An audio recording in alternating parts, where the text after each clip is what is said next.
Hello friends, నమస్తే. మీ వద్ద 10 రూపాయల కాయిన్లు ఉన్నాయా? Good news. అయితే ఎస్బీఐ బ్యాంక్ కీలక ప్రకటన చేసింది. ఆ ప్రకటన ఏంటో ఇప్పుడు తెలుసుకుందాం. 10 రూపాయల కాయిన్స్ దాదాపు చాలామంది వద్ద ఉంటాయి. ఎందుకంటే షాపుల్లో లేదంటే వ్యాపారులు 10 రూపాయల నాణ్యాలు తీసుకోవడం లేదు. దీంతో సామాన్యులు చేసేదేమీ లేక వాళ్ళ వద్దనే పెట్టుకుని ఉంటారు. అందుకే చాలామంది వద్ద 10 రూపాయల కాయిన్స్ ఉండొచ్చు. అయితే మీ వద్ద కూడా 10 రూపాయల కాయిన్లు ఉంటే మాత్రం మీకు గుడ్ న్యూస్ అని చెప్పుకోవచ్చు.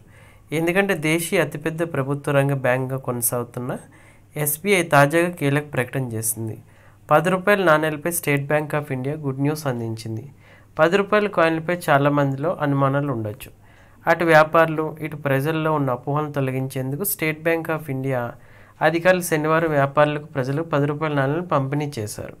బ్యాంక్ జోనల్ ఆఫీసులో 10 రూపాయల నాణేల స్వీకరణపై ఎస్బీఐ అవగాహన ప్రచారం నిర్వహించింది.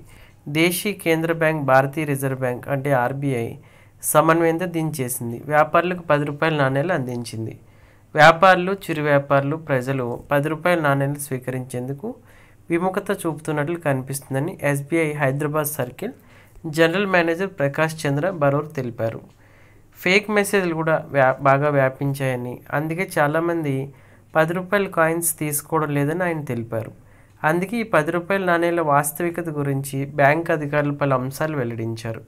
ఈ కార్యక్రమంలో భాగంగా రూపొందించిన 10 రూపాయల నాణేలకు సంబంధించిన ప్రచార కరపత్రాలను కిరాణా దుకాణాలు, రిటైల్ అవుట్లెట్లు, చిన్న వ్యాపార సంస్థల వద్ద ఉంచుతామని, అన్ని ఎస్బీఐ శాఖల్లో నగదు ఉపసంహరణలో 10 రూపాయల నాణేలు భాగం చేరుతాయని ఆయన వివరించారు. వివిధ థీమ్లు, పరిమాణాలు, డిజైన్లు ఆర్బీఐ చెల్లమని చేస్తున్న 10 రూపాయల నాణేలు చట్టబద్ధమైనవని, అన్ని లావాదేవీలకు ఉపయోగించవచ్చని ఆయన చెప్పారు. అయితే 10 రూపాయల నాణేలను భారత ప్రభుత్వం విడుదల చేసి జాతీయ కరెన్సీ హోదాను కలిగి ఉందని అర్థం చేసుకోవడం చాలా కీలకమని, ప్రభుత్వం వాటి విలువకు హామీ ఇస్తుందన్న వాటిని ఎవరూ తిరస్కరించలేరని అన్నారు. ఎవరైనా నిజమైన 10 రూపాయల నాణేలను స్వీకరించడాన్ని నిరాకరిస్తే భారతీయ న్యాయ సంహితలోని 489A నుండి 489E వరకు అన్న అన్ని సెక్షన్ల ప్రకారం అది నేరంగా పరిగణించబడుతుంది. అందువల్ల వ్యాపారులు కూడా ఈ విషయాన్ని గుర్తుంచుకోవాలి. కాబట్టి 10 రూపాయల